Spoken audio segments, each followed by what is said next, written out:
Hello friends, welcome to my YouTube channel smart knowledge world. Friends, आज हम video में सीखेंगे कि रिज्यूम को बनाते कैसे हैं या फिर उसको बनाने में हमें क्या क्या टिप्स यूज़ करने पड़ते हैं और एमएस वर्ड के अंदर हम अपने रिज्यूम को किस तरह से अच्छे से बना सकते हैं।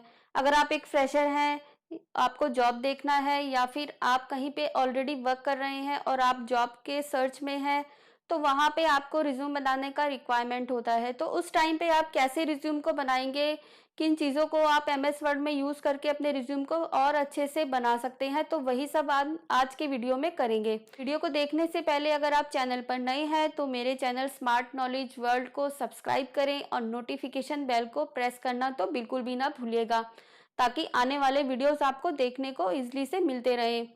तो चलिए फ्रेंड्स, स्टार्ट करते हैं। अगर हमें रिज्यूम बनाना है तो हम एमएस वर्ड में रिज्यूम डिज़ाइन करते हैं। हम सबसे पहले एमएस वर्ड ओपन करेंगे और ओपन करने के बाद जो भी पेज हमारे पास होता है, फाइल डॉक्यूमेंट हमारे पास होता है, उसमें जो डिफ़ॉल्ट मार्जिन होता है वो थोड़ा ज़्यादा रहता है। जैसे कि अभी आप देख रहे हैं कि यहाँ पे लेफ़्ट मार्जिन और राइट मार्जिन थोड़ा डिफ़ॉल्ट मार्जिन हमें ज़्यादा मिल रहा है। लेकिन अगर हम चाहते हैं कि हमें रिज्यूम में मार्जिन ज़्यादा नहीं रखना, हम कम मार्जिन में रिज्यूम बनाना चाहते हैं, हम चाहते हैं कि हम ज़्यादा से ज़्यादा मैटर को लिख सके लाइन में, तो उसके लिए हम मार्जिन को कम करेंगे। कम करने के लिए हमें क्या करना है, हम लेआउट टैब पर जाएंगे और वहां पर हमें ऑप्शंस मिलेंगे मार्जिन्स। जब हम इस ऑप्शन को ओपन करेंगे तो हमें एक और ऑप्शन दिखाई देगा, नैरो।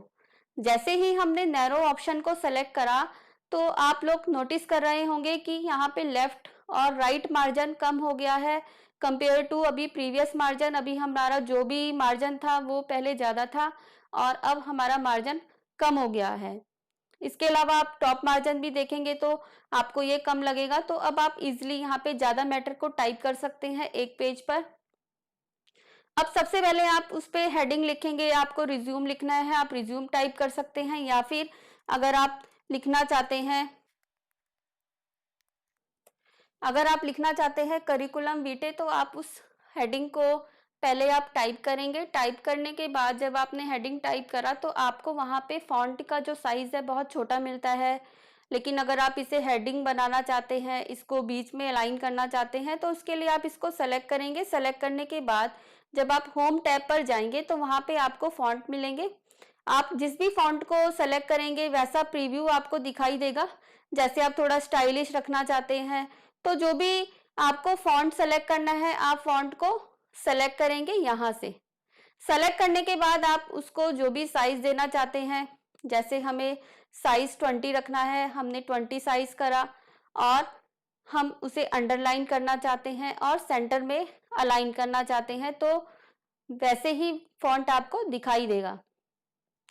तो फॉन्ट जो भी आपने टाइप करा है या जो भी आपने हेडिंग बनाया है, बनाने के बाद अब आप चाहते हैं कि हमें नेम लिखना है, एड्रेस लिखना है, मोबाइल नंबर, ईमेल एड्रेस और जो भी आपके और भी इंफॉर्मेशन है आपको एक एक करके टाइप करना है। तो उसमें सबसे पहले आप अपना नेम, एड्रेस, आपका जो भी कॉन्टैक्ट नंबर है और ईमेल आईडी है वो सब आप पहले लिखेंगे। और ये सब लिखना इसलिए ज़रूरी है, इसलिए इम्पॉर्टेंट है सबसे पहले, क्योंकि अगर आप सबसे पहले नेम लिखेंगे और कॉन्टैक्ट नंबर, तो जो भी आपका रिज्यूम पढ़ रहा है उसको आपका कॉन्टैक्ट नंबर सर्च नहीं करना पड़ेगा रिज्यूम के अंदर। जैसे सपोज आप कहीं पे रिज्यूम दे आए, आपने अप्लाई कर दिया, लेकिन अभी वहाँ पर कोई वैकेंसी नहीं है फिलहाल, वो आपको बाद में कॉल करने के लिए बोल रहे हैं कि जब भी रिक्वायरमेंट होगा हम कॉल करेंगे। तो जब आपका रिज्यूम वो उठा के रख लेते हैं, कुछ टाइम बाद जब आपका नेम वो पढ़ते हैं रिज्यूम पे, तो उनको सबसे ऊपर आपका नेम और आपका कॉन्टैक्ट नंबर फटाफट उन्हें दिख जाता है, तो उनको सर्च नहीं करना पड़ता। तो इसीलिए हम नेम, अपना एड्रेस और कॉन्टैक्ट नंबर सबसे पहले लिखेंगे।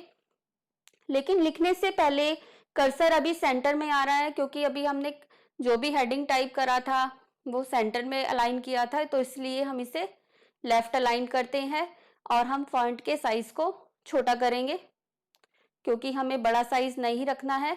और जो भी नॉर्मल जो फॉन्ट यूज होते हैं, कॉमनली यूज्ड, उसमें से एक फॉन्ट हमने लिया और अब हम यहाँ पर अपना नेम लिखेंगे। नेम आपका पूरा नेम होना चाहिए, फर्स्ट नेम के साथ लास्ट नेम भी आप साथ में लिखेंगे। और नेम टाइप करने के बाद जो भी आपने नेम लिखा वहां पे लिखने के बाद अब जैसे ये अंडरलाइन साथ में हो रहा है तो आप इसको ऑफ कर दीजिए, क्योंकि हमने पीछे अंडरलाइन ऑप्शन ऑन करा था तो नेम का अंडरलाइन हट गया है। अब आप वहां पे अपना एड्रेस टाइप करेंगे।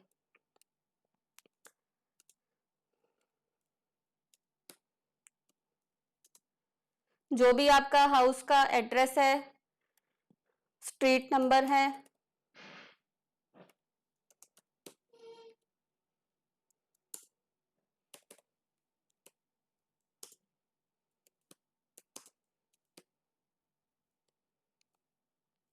जो भी आप अपना मोबाइल नंबर टाइप करना चाहते हैं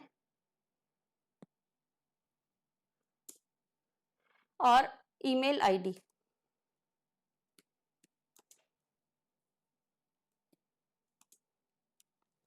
तो लिखने के बाद जैसे आपने ये मैटर टाइप किया, नेम, एड्रेस, दिल्ली, जो भी आपने एड्रेस टाइप किया, मोबाइल नंबर, ईमेल आईडी, अब आप देख रहे हैं कि यहाँ पर जो स्पेस है लाइन का, लाइन के बीच में स्पेस बहुत ज़्यादा है। हमें स्पेस को नहीं रखना, हमें स्पेस को कम करना है।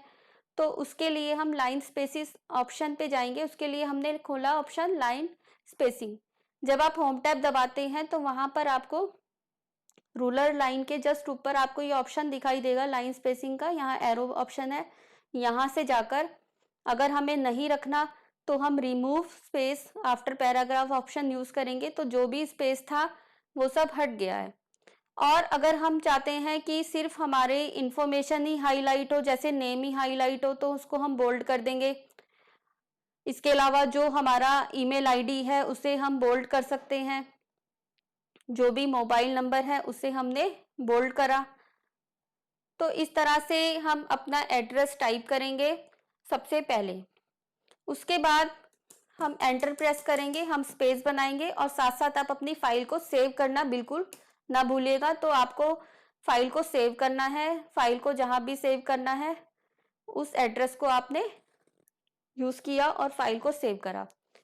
तो साथ साथ हम फाइल सेव करते जाएंगे। अब हमें नेम और एड्रेस और ईमेल आईडी ये जो भी हमने टाइप करा है उसके बाद हमें जस्ट एक लाइन खींचनी है, हमें लाइन बनानी है। तो हम इंसर्ट ऑप्शन में जाएंगे और वहां पे जाके हमने लाइन टूल यूज करना है। लाइन टूल हम यूज करेंगे और जब भी आप लाइन को ड्रॉ करेंगे तो आपको शिफ्ट होल्ड करना है, नहीं तो आपकी लाइन टेढ़ी भी हो सकती है। तो आपको शिफ्ट के साथ लाइन को ड्रॉ करना है इस तरह से। लाइन ड्रॉ करने के बाद आप लाइन किस कलर का चाहते हैं तो आप कलर सेलेक्ट कर सकते हैं, यहाँ इस तरह से डार्क कर सकते हैं। फिर आप चाहते हैं कि हम रिज्यूम पे फोटो पेस्ट करेंगे तो उसके लिए आपको यहाँ पे एक बॉक्स बनाना है, या आप चाहते हैं कि आप ऑनलाइन रिज्यूम सेंड कर रहे हैं, आप किसी को मेल कर रहे हैं अपना रिज्यूम, तो वहां पे आपको फोटो इंसर्ट करना पड़ेगा। तो फोटो का स्पेस बनाने के लिए हम इंसर्ट ऑप्शन में जाएंगे और हमने इंसर्ट पे क्लिक किया और हम गए टेक्स्ट बॉक्स में। टेक्स्ट बॉक्स के ऑप्शन को लेने के बाद आप यहाँ पे ऑप्शन यूज करेंगे ड्रॉ टेक्स्ट बॉक्स, और जहां भी आपको फोटो का स्पेस बनाना है वहां पे जाके आप उसको ड्रैग कर देंगे और आपका फोटो के लिए एक बॉक्स आ गया है। अगर आप चाहते हैं कि हमारी फोटो सिस्टम में ही है, कंप्यूटर में सेव है, तो आप वहां पे कर्सर को क्लिक करके रखिए और इंसर्ट ऑप्शन में जाने के बाद वहां पे ऑप्शन आता है picture, insert picture. Insert picture में आपकी पिक्चर अगर इसी डिवाइस में है तो आप दिस डिवाइस यूज करेंगे और वहां पे जाके आपको एड्रेस सेलेक्ट करना है, आपका पिक्चर कहाँ पे है। जो भी पिक्चर आप सेलेक्ट करेंगे और इंसर्ट करेंगे वो पिक्चर आपका इसी बॉक्स में इंसर्ट हो जाएगा। लेकिन अगर आप चाहते हैं कि हम रिज्यूम बनाने के बाद अपना पिक्चर यहाँ पे पेस्ट करें, जो भी आपका पासपोर्ट साइज फोटो है, तो आप इसको खाली रखिएगा और सिर्फ आपकी ये बाउंड्री बनी रहेगी। तो ये हो गया रिज्यूम का स्टार्टिंग। अब हम क्या करेंगे, हमें सबसे पहले ऑब्जेक्टिव लिखना है कि हमारा क्या ऑब्जेक्टिव है। ऑब्जेक्टिव यानी कि हमारा क्या उद्देश्य है, हम किस लिए जॉब को ज्वाइन करना चाहते हैं, हमें कैसा एनवायरनमेंट चाहिए, हमें किस तरह का वर्क करना हमें पसंद है, हमें क्या डेजिग्नेशन चाहिए, हम किस तरह के एनवायरनमेंट में काम करना पसंद करते हैं। तो रिज्यूम का ऑब्जेक्टिव ज़्यादा बड़ा नहीं आप लिखेंगे, आप रिज्यूम का ऑब्जेक्टिव कम से कम लाइंस में, और आपका जो ऑब्जेक्टिव है वो एकदम क्लियर होना चाहिए दूसरे को कि आप किस तरह की जॉब जो है चाहते हैं, आप पसंद करते हैं किस तरह के एनवायरनमेंट में काम करना। तो उसके लिए हम हेडिंग लिखेंगे। करियर ऑब्जेक्टिव लिखने के बाद अब जो भी आपको टाइप करना है अपना ऑब्जेक्टिव आप उसमें टाइप करिए। अब ऑब्जेक्टिव हमें बोल्ड नहीं करना, जो हम ऑब्जेक्टिव लिखेंगे तो बोल्ड ऑफ कर देते हैं, और अगर आप स्पेस चाहते हैं तो आप वहां पे एंटर को प्रेस करिए और अब आप इसमें अपना ऑब्जेक्टिव टाइप कर सकते हैं। ऑब्जेक्टिव लिखने के बाद आपको क्या करना है, अगर आप चाहते हैं कि जो हमने हेडिंग लिखा करियर ऑब्जेक्टिव एक बॉक्स में आए, तो आप उसको सेलेक्ट करने के बाद आप यहाँ से बॉर्डर दे सकते हैं। जैसे आपको बॉर्डर चाहिए आउटसाइड बॉर्डर, तो इस तरह से आप उसको सेलेक्ट कर सकते हैं। तो करियर ऑब्जेक्टिव बॉर्डर की शेप में लिखा हुआ आएगा और वहाँ पे कर्सर को क्लिक करके आप उसे कलर भी दे सकते हैं। जैसे हमें ग्रे कलर चाहिए तो हमने वहाँ से ग्रे कलर को सेलेक्ट करा। तो इस तरह से करियर ऑब्जेक्टिव हमने लिखा। उसके बाद आप लिखेंगे एकेडमिक क्वालिफिकेशन, जो भी आपकी एकेडमिक क्वालिफिकेशन है, आपने कहाँ से 10th किया है, 12th करा है, या फिर उसके अलावा आपने जो ग्रेजुएशन किया है वो किस ईयर में करा, क्या आपके मार्क परसेंटेज आए, तो वो सब आप उस एकेडमिक क्वालिफिकेशन में जाके टाइप करेंगे।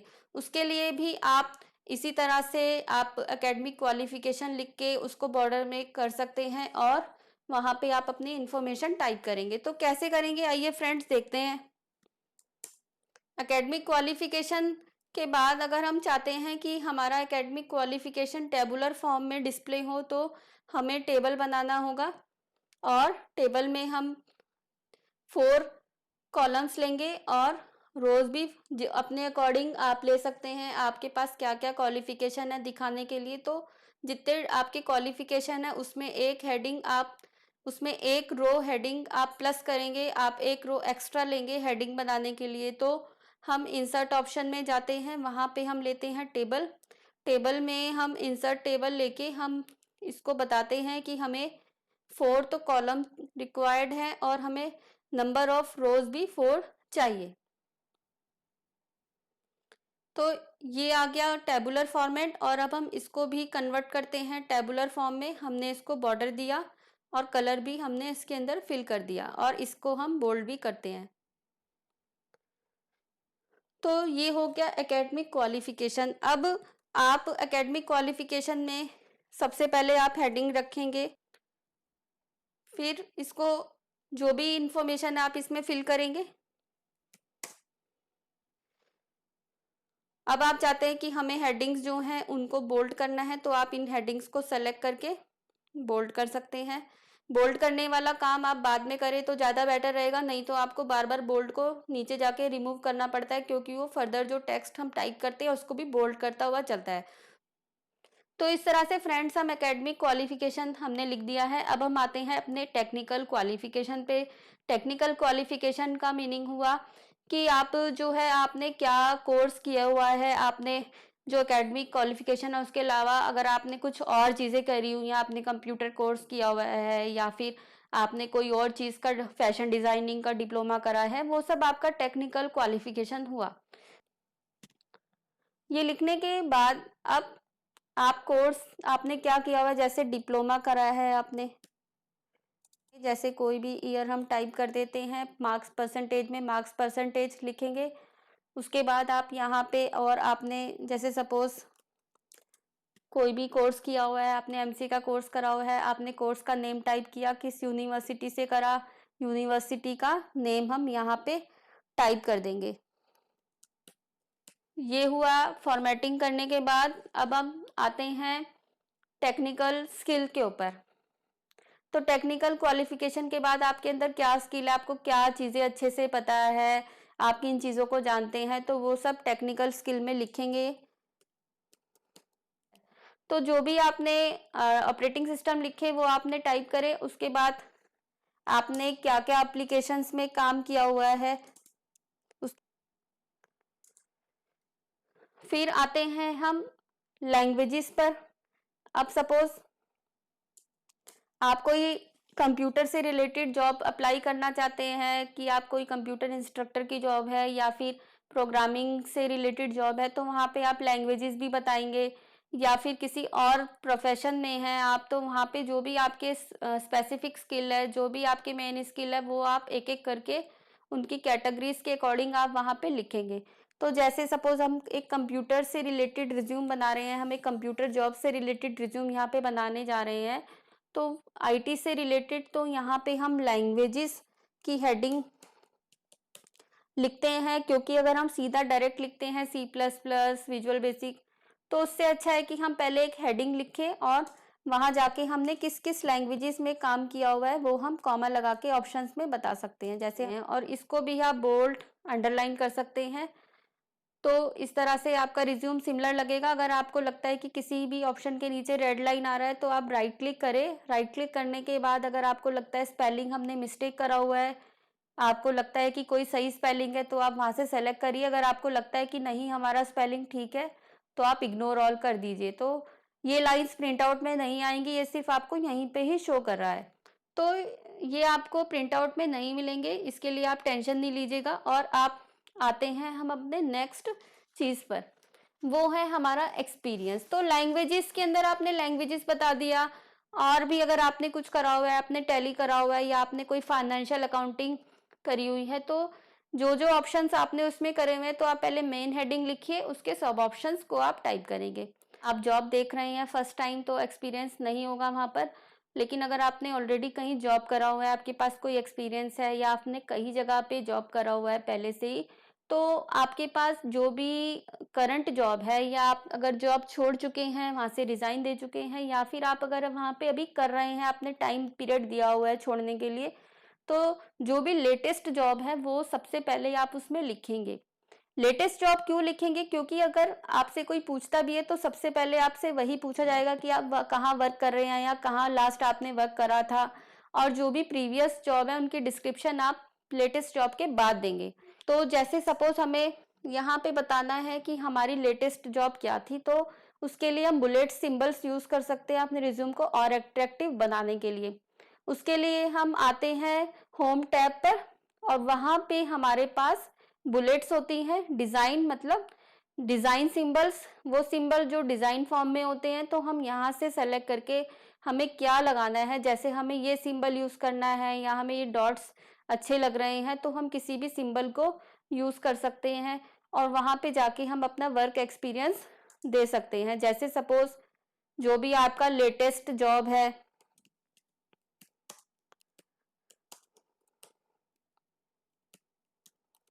वो सबसे पहले आएगा। या फिर अगर आप कर रहे हैं तो आप क्या कर रहे हैं, वर्किंग एज अ, जो भी आप लिखना चाहते हैं उसमें कि आप वो सब इस डिस्क्रिप्शन में आप बताएंगे लेटेस्ट जॉब का। और वर्क एक्सपीरियंस को भी अगर आप चाहते हैं वही टेबुलर फॉर्मेट देना, कलर करना, तो आप वो सब कर सकते हैं। तो लेटेस्ट जॉब एक्सपीरियंस आ गया। उसके बाद जैसे ही आप एंटर करेंगे नेक्स्ट बुलेट सिंबल अपने आप आएगा और आपको कोई भी जो आपका उससे पहले वाला जॉब था वो लिखना है। जो भी आप कंपनी नेम बताना चाहते हैं कि हमने उस कंपनी में जॉब करा था, तो वो आप नाम के साथ, कंपनी के नेम के साथ अपने प्रीवियस जॉब डिस्क्रिप्शन को दे सकते हैं। इसके बाद अगर उससे पहले भी आपने कहीं जॉब करा हुआ है तो इस तरह से आप अपना जॉब डिस्क्रिप्शन जो है टाइप कर सकते हैं, जो भी आपके प्रीवियस जॉब्स थे। तो इस तरह से हम बुलेट लगा के अपने रिज्यूम को थोड़ा सा अट्रैक्टिव बना सकते हैं और इससे रिज्यूम देखने में, पढ़ने में बहुत अच्छा लगता है। फिर आते हैं हम अपने पर्सनल डिटेल ऑप्शन पे। पर्सनल डिटेल के अंदर जब आप लिखेंगे, फादर्स नेम लिखना है हमें, तो फादर्स नेम सपोज हमें जो भी लिखना है, हम चाहते हैं कि यहाँ डॉट आए और उसके बाद हम नेम को टाइप करें। तो डॉट लाने के लिए अगर आप एक बार टैब दबाते हैं तो ये थोड़ा सा आगे जाता है। अगर आप चाहते हैं कि हमारी जो टैब सेटिंग है वो रूलर के अकॉर्डिंग 8 पर हो जाए, हम टैब दबाए तो हमारा टैब ऑप्शन सिर्फ 8 पे जंप करे, तो आपको टैब लगाना पड़ेगा। तो आपने 8 पे जाके क्लिक करा, आपका एक टैब यहाँ पे इंसर्ट हो गया है। अब अगर हम टैब दबाएंगे तो वो पहले 8 ऑप्शन पे जाएगा, और हम चाहते हैं कि 8 के बाद जो टैब के ऊपर हम कॉलम्स बनाए उसके थोड़ी दूरी पे जाके हमें नाम वगैरह लिखना है। तो हम 2 टैब लगाएंगे, एक हमने 8 पे लगाया, एक 10 पर। तो हम फर्स्ट नेम पे जाके जब हम टैब दबाते हैं तो अब वो थोड़ा ज़्यादा दूर जाता है 8 पर, वहाँ जाके हमने कॉलम्स लगाए, फिर हमें यहाँ पे नेम्स वगैरह सब टाइप करना है। तो यहाँ पे जाके आपका जो भी फादर नेम है वो सब आप टाइप करेंगे। उसके बाद आप फादर्स नेम के बाद जो भी डेट ऑफ बर्थ है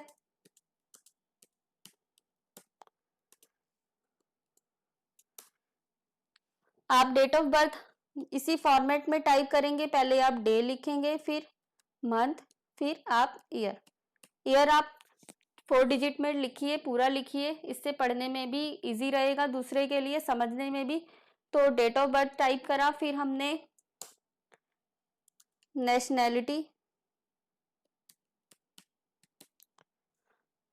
अगर आप चाहते हैं स्पेस ज़्यादा देना तो आप यहाँ पे स्पेस को भी इंक्रीज कर सकते हैं। आप एक उस लाइन के सामने जाइए, एंटर करिए, तो आपको स्पेस भी ज़्यादा मिलेगा। और आप इसको फिर से वही फॉर्मेटिंग देना चाहते हैं जो हमने प्रीवियस हेडिंग्स में दिया था, तो टेबुलर फॉर्मेट में करके हमने इसको कलर दिया। ये पर्सनल डिटेल ऑप्शन को भी हम बोल्ड कर देते हैं, और वर्क एक्सपीरियंस को भी। तो father's name, date of birth, nationality, उसके बाद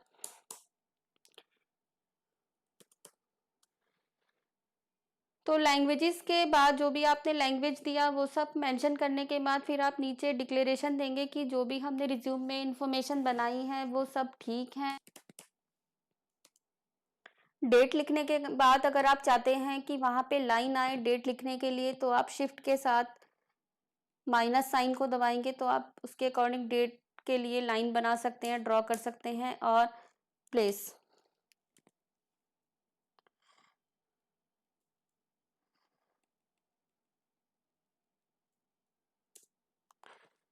इसके बाद अगर आप चाहते हैं सिग्नेचर के लिए जगह बनाना तो सिग्नेचर।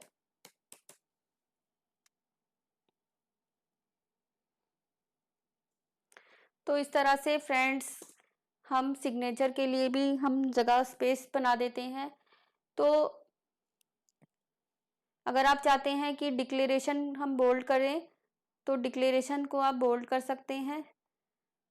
और इस तरह से आपने रिज्यूम को डिज़ाइन किया। आपने सबसे पहले हेडिंग लिखा, अपना नेम, जो भी लास्ट नेम है आपका, एड्रेस, जो भी आपका मोबाइल नंबर है, ईमेल आईडी है, आप उसको हाईलाइट कर दीजिए।